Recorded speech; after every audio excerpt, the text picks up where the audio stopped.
Hey, bonjour tout le monde. Et oui, c'est déjà la 8e et la dernière vidéo du mois Yagada. Franchement, c'était sportif, hein. J'avais aucune vidéo d'avance, mais on y est arrivé. Et tout ça, c'est grâce à votre soutien. D'ailleurs, ça m'a permis de trouver de nouvelles techniques de travail et comme ça, en 2021, je pourrais faire encore plus de vidéos. Donc, pour nous féliciter de ce mois Yagada et pour qu'il revienne le plus vite possible, qu'est-ce qu'il faut faire? Bah, il faut liker.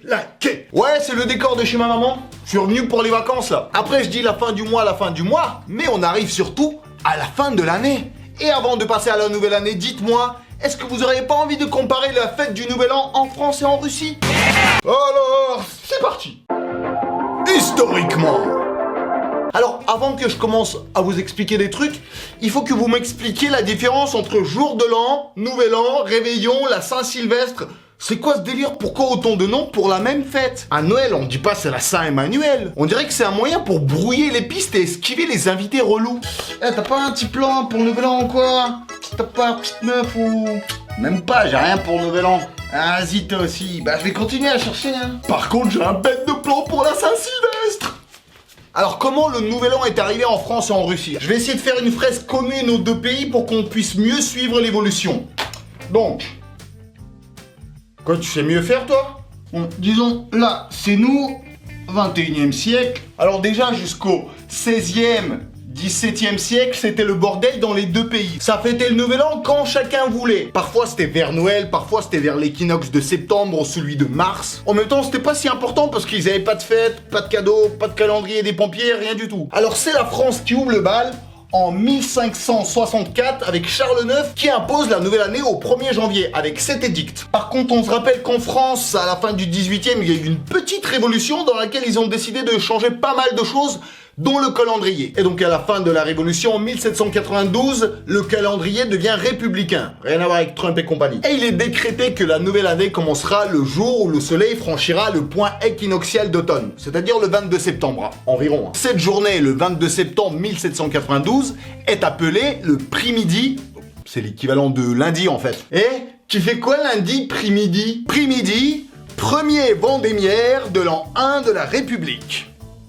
Ça sonne pas de ouf. Alors qui décrète ça? Sûrement un mec qui est né le 31-12, hein, parce que merci, t'as pensé à toi, mais t'as pas pensé aux autres. Oui, parce que l'année commence environ le 22 septembre, et après avec les jours équivalents, ça devra pas tomber juste ou quoi, mais le dernier jour de l'année du calendrier républicain, c'est un 16 septembre. Mon anniversaire. Heureusement que ça a pas duré trop longtemps, hein. Alors le 22 Fructidor de l'an 13... Alors, Fructidor, c'est pas un nom de shampoing. Non, c'est l'équivalent du 9 septembre 1805. Pour nous, hein. Napoléon débarque et rétablit le calendrier grégorien. Merci Napoléon. Après, lui, il est du 15 août aussi, hein, donc ça devait les faire chier, j'imagine. Non mais ça c'est incroyable ça. Pas moyen de faire une boum d'anniversaire sans entendre bonne année partout. C'est Bonaparte, pas bonne année les gars. C'est pas compliqué, retenez. Et donc depuis le 1er janvier 1806, la France fête son nouvel an au 1er janvier. Et au champagne. Il y a juste les législations de consommation d'alcool par les mineurs qui ont changé un peu, à part ça, tout pareil. En Russie. Et en Russie alors, qu'en est-il? Alors, comme je vous ai dit, jusqu'en 1700, c'est le gros bordel aussi. Parce que c'est à cette époque qu'un certain bonhomme du nom de Pierre le Grand revient en Russie après avoir étudié et vécu aux Pays-Bas. Pour rappel, jusqu'à aujourd'hui, Pierre le Grand, c'est un des tsars les plus populaires de la Russie. C'est lui qui a construit Saint-Pétersbourg en 1703 et qui en a fait une capitale. Donc tout mon respect va à lui. Donc revenons en 1700. Imaginez-vous, vous êtes en fin décembre, tranquille. En septembre, vous venez de passer à la nouvelle année, donc c'est le début de la nouvelle année. Et là, il y a le tsar qui débarque et qui vous sort « Eh, dans 9 jours, on refête la nouvelle année !» C'est dingue ça. Les années, j'ai l'impression que ça passe comme des voitures. Je sais pas encore ce que c'est, mais j'imagine un truc rapide comme ça qui ferait un bruit genre.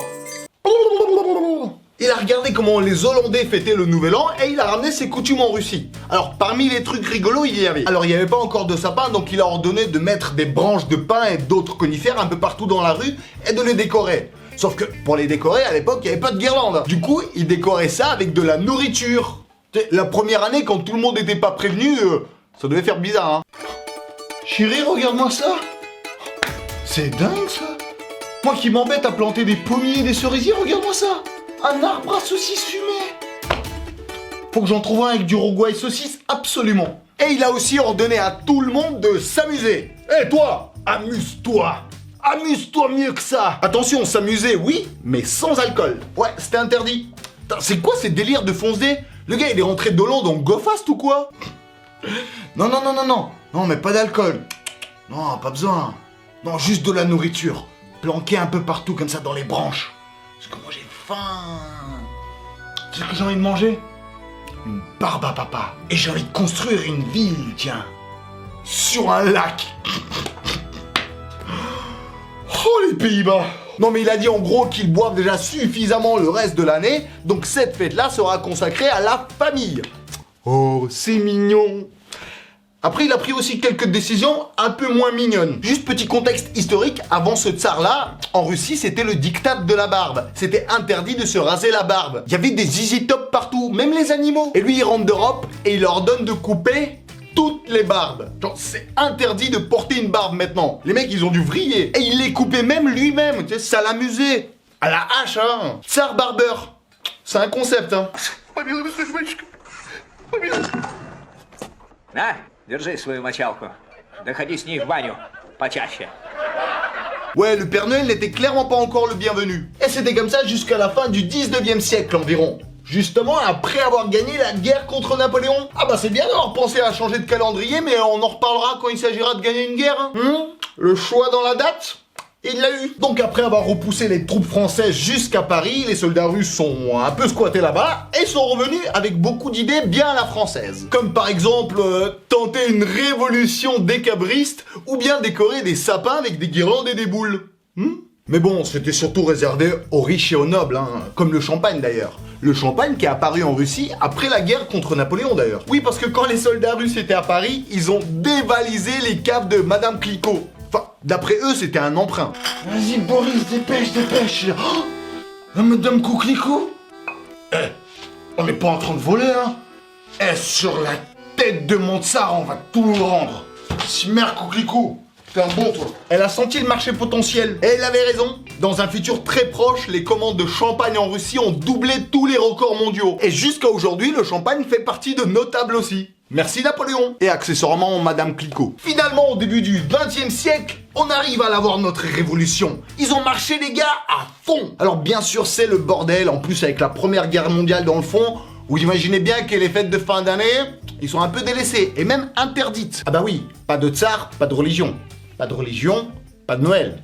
Et pas de Noël, pas de Noël. Et c'est seulement en 1930, pendant l'URSS, que cette fête revient en trompe dans les foyers. Les fêtes religieuses étant toujours interdites, du coup ils misent tout sur le Nouvel An. C'est pour ça que du coup on a deux fêtes le même jour. Le Père Noël, les cadeaux, le repas, la famille, les amis, l'alcool... tout le jour de l'an. C'est ce que je vous ai expliqué dans cette vidéo. Ce qui est marrant par contre, c'est que le 1er janvier n'était pas férié jusqu'en 1947, genre après la guerre. Et vous savez quoi? Là, en 2020, il y a quelques jours à peine, Poutine vient de fériariser le 31 décembre. Sachant déjà que c'est férié du 1er au 10 depuis à peu près 2005, là il ajoute le 31. On va travailler un jour ou pas? Après je comprends, fallait qu'il marque le coup, parce que c'est un peu les noces de porcelaine avec la Russie pour lui cette année. Bah ouais, parce que la toute première fois où il est devenu président de la Russie, pas encore élu, il assurait juste les fonctions. Bah ça s'est passé le 31 décembre 1999 à minuit. Уходя в отставку, я подписал указ о возложении обязанностей президента России на председателя правительства Владимира Владимировича Путина. Дорогие друзья, сегодня, 31 декабря 1999 года, сегодня на меня возложена обязанность главы государства. Les traditions. Ce nouvel an en France, j'ai l'impression qu'il sera un peu différent des autres. Parce que d'habitude, vous passez votre Noël en famille et votre nouvel an avec des amis. En gros. Mais là, cette année, avec le confinement, j'ai l'impression que tout le monde va juste refaire une deuxième soirée en famille. Déjà, les repas de famille, t'as toujours peur que ça dérape à un moment donné. Là, 2 fois plus de risques. Après, c'est aussi le moment pour se rattraper si t'as pas été bon à Noël, quoi. C'est la seconde mi-temps. Ou voire la troisième. Ouais, je me suis fait un peu malmener sur la première mi-temps, là. Parce qu'en fait, j'ai pris un blanc sur rouge et tout bouge. Mais là, j'ai observé la technique de l'adversaire, je vais essayer de m'adapter. Je pense que je vais partir sur un rouge sur gnôle, fais gaffe à ta gueule. Une tradition que je ne pige pas pour le Nouvel An en France, c'est les étrennes. C'est quoi ce bordel? Déjà, c'est pas pour tout le monde. Alors, les enfants y ont le droit. Tu sais, en fait, t'offres un peu d'argent ou un petit cadeau pour leur souhaiter la nouvelle année. Comme on dit dans la poésie, laissez traîner ton fesse si tu veux qu'il te ramène du bif. Imitation de Joystar, la meilleure du monde, je crois, là. Et aussi, il faut donner un petit billet à ton gardien, à ton facteur, acheter un calendrier des pompiers. Alors, c'est pas obligatoire et tout, hein, mais il y a toujours un doute qui plane, tu sais, genre, si t'achètes pas le calendrier, qu'est-ce qui va se passer? Allez vite les gars, on se prépare. Top, top, top, top, top, top, top. Je me rappelle de sa tête de con, lui, là. Stop, les gars. Il a pas acheté de calendrier. On remballe tout, les gars. Allez. Limite, pour ceux qui veulent faire un barbecue, vous pouvez rester, sinon on y va, les gars. Ah, tant pis, hein. En Russie. Alors, au même rang que la salade olivier et les mandarines, en Russie, on a aussi les fêtes et les spectacles de fin d'année. En Russie, on appelle ça yolka, qui veut dire sapin. Stylé comme mot d'ailleurs. Yolka, yolka, yolka. Vous allez me dire, oui, en France aussi, on a ça. Non. En Russie, on en a beaucoup, beaucoup, beaucoup plus. En plus, à chaque fois, c'est genre quasi obligatoire d'y aller. Alors déjà, t'as une fête dans ton école, t'as une fête dans ton club de sport, dans l'entreprise de tes parents, dans ton palais des arts. Si t'as d'autres hobbies dans chaque club, tu dois le refaire. Et si t'as des frères et sœurs, bah c'est x2, x3. Et à chaque fois, genre, c'est avec le Ded Moroz, c'est notre Père Noël, et avec les cadeaux et tout. Genre, parfois, tu voyais le Père Noël 10 fois avant le jour de l'an. Le jour J, t'avais même plus envie de le voir. Oh, encore toi. Non, mais tu m'impressionnes plus, là. Vas-y, laisse tes cadeaux, bois ton lait périmé, casse-toi. Déjà, dans toutes les écoles, il y a des spectacles de fin d'année. Mais attention, c'est des spectacles. Souvent, c'est des pièces de théâtre avec beaucoup de textes et tout. Et souvent, j'avais des tenues stylées. Voici quelques modestes photos de moi et mes premiers pas sur les planches, comme on dit. La dernière yoga que j'ai fait, c'était à l'ambassade russe à Paris. Ah bah, ça a dansé, mon pote. Ils m'ont même fait monter sur scène.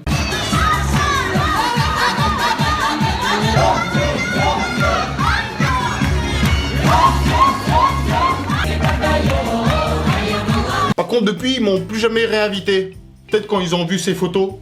Eh les gars, je vous jure, c'est pas moi qui a tout mangé. Et réinvitez-moi quand vous voulez, moi je mets l'ambiance de ouf. Et ce qui est un peu surprenant, c'est que les Russes croient beaucoup au signe zodiaque chinois. Ouais, c'est notre état d'esprit asiatique. Ils respectent toutes les superstitions, à savoir comment s'habiller, quoi manger, à quoi s'attendre. Genre pour eux c'est super précis, mais ils ne respectent pas du tout le calendrier chinois. Les gars, comment vous voulez que ça marche si vous faites que la moitié du boulot? Alors l'année 2021, c'est l'année du taureau, et si vous voulez, je peux vous donner quelques petits conseils vestimentaires pour bien démarrer l'année. Je m'appelle Christine Kourdulov et je vais vous donner la tendance de cette nouvelle année 2021. Tout d'abord, argenté, bleu ou beige. Ça porte le bonheur. Le blanc, c'est pour le money. Le gris clair, c'est pour l'amour. Attention, pas de rouge et pas de léopard.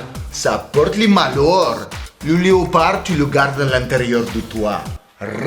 Et sur la table aussi, il y a des codes. De préférence des plats et des assiettes avec le plus de blanc et d'argenté. De la porcelaine et de l'argenterie. Super, hein? Je vais faire quoi avec mes assiettes jetables, moi? Et pas de couleur rouge sur la table non plus. Je sais pas du coup si ça s'applique au vin. Beaucoup de Russes cette année ils vont même préparer des salades, un peu comme on l'a fait dans la dernière vidéo, mais au lieu de faire une forme de chapka, ils vont faire une forme de taureau un peu comme ça. De toute façon en général, pour le nouvel an en Russie, les tables sont remplies à ras-bord. Ça cuisine pendant tout le mois de décembre pour tout manger en une soirée. Du coup quand c'est pas toi qui cuisine, c'est vachement frustrant. Eh, on touche pas, c'est pour le nouvel an. Touche pas, c'est pour le nouvel an. Allez, il faut tout finir maintenant, allez hein. Plus vite, sinon ça va se périmer. Allez, vas-y. Ah, en France, les tables sont bien garnies aussi, y a rien à dire. Comme on a dit, il y a juste un petit planning à suivre, mais à part ça, top. Alors moi, j'accepte tout. Les fruits de mer, les coquilles Saint-Jacques, les pintades, les marrons, tout. Sauf un plat. Les verrines. C'est quoi ce délire? Des mini-salades en shooter. Déjà, pourquoi est-ce que ça se sert en shooter? Après, moi j'ai ma petite idée, hein. Santé tout le monde les gars, par contre, moi la vodka pure en shooter, ça passera pas, j'arrive pas à... Bon, bah je vous aurais prévenu, hein. Oh. Eh bah ça fait une verrine. À minuit. Un truc qui m'a choqué un peu en France quand je suis arrivé, Un peu comme cette chemise t'a choqué. Qu'est-ce qu'il y a? C'est de l'argenté, les gars. Moi, je me prépare pour l'année 2021. Donc voilà, le truc qui m'a choqué, c'est qu'on fait le décompte avant la nouvelle année avec Jean Arthur ou Patrick Sébastien. C'est le truc le moins officiel du monde. En Russie, par exemple, on fait le décompte du Nouvel An devant les 12 coups du Kremlin, donc à Moscou, qui est retransmis en direct sur toutes les chaînes de la télé. Tu sens que c'est un peu officiel, quoi, c'est pas du fake. Et en France, t'as une émission enregistrée il y a 3 mois où ils surjouent tellement le faux bonheur, tu sais, c'est incroyable. Je suis sûr même que Arthur et Patrick Sébastien, ils veulent pas voir leur décompte. Et bien sûr, direct après minuit, en France, on a la tradition de faire la bise et de souhaiter la bonne année à tous les gens qui sont présents dans la pièce. Genre, tout le monde. Tu sais, y a pas d'exception. Tu sais, y a pas de sauf un. Et si, par bonheur, tu te retrouves sous un gui, on doit t'embrasser parce que ça porte bonheur. Après, va pas me faire croire que tu peux te retrouver sous une branche de gui par hasard. Par hasard? Quoi? Oui, je sais que c'est pas du gui, alors... Toi, t'es pas Zendaya non plus, à ce que je sache, alors... vas-y, quoi. Non. Bon, ok. Vas-y, je te jure, mon voisin de dessus, il s'appelle Guy. Vas-y, viens, on se guélant. En Russie. Alors, en Russie, y a pas ces histoires de bise ou de Guy. Non, au 12e coup du Kremlin, on fait péter le champagne. Merci, Madame Clicquot. D'ailleurs, en France, c'est mieux quand la mousse ne sort pas. En Russie, au contraire, ça porte bonheur quand on reverse un peu par terre. C'est genre pour tous les frères morts. Ou alors c'est juste qu'ils savent pas ouvrir des bouteilles de champagne. Et on se souhaite tous S Novym Godom, S Novym Счастьем. Tu sais, c'est devenu un slogan, un réflexe. Tu réfléchis même pas à ce que ça veut dire. Et en fait, ce que ça veut dire, c'est qu'on se souhaite la nouvelle année et le nouveau bonheur. Alors, autant pour la nouvelle année, ok, mais du nouveau bonheur. Mais moi, c'est ça que j'ai envie de vous souhaiter. L'ancien bonheur, c'est bien, vous l'avez déjà. Mais moi, je veux que vous ressentiez du nouveau bonheur cette année. Du bonheur que vous n'avez encore jamais ressenti, genre ouh, ça vient d'où ça? Ce type. Et bien sûr, comment fêter le nouvel an sans les bonnes résolutions? D'ailleurs, c'est quoi les tiennes? Attention, je sens que t'as pas eu le temps d'y réfléchir. Allez, je vais t'aider. Regarde ce tableau. Tu regardes le dernier chiffre des likes après que tu aies liké. Avec la première lettre de ton prénom et le jour de ta naissance, tu obtiendras ta résolution pour l'année 2021. Bien sûr, tu me le mets dans les commentaires et moi, je suis là pendant 1 heure après la sortie de la vidéo pour voir si c'est bien ou pas, quoi. Et aussi pour vous dire les miennes. C'est la dernière vidéo de l'année et je sens que je vais prendre un peu de vacances, moi, l'année prochaine, hein. Comme les Russes jusqu'au 10 janvier au moins. Donc pour la reprise des vidéos, je pense que ça sera pour la 2e partie de janvier. De toute façon, je vous tiendrai au courant par post ou story YouTube. S Novym Godom, S Novym Счастьем à tous, sauf un. Bon allez d'accord, c'est la fête. Même toi tu as le droit. Et bon bah, nous on va se voir du coup l'année prochaine pour une nouvelle vidéo qui va quand même arriver mais très bientôt.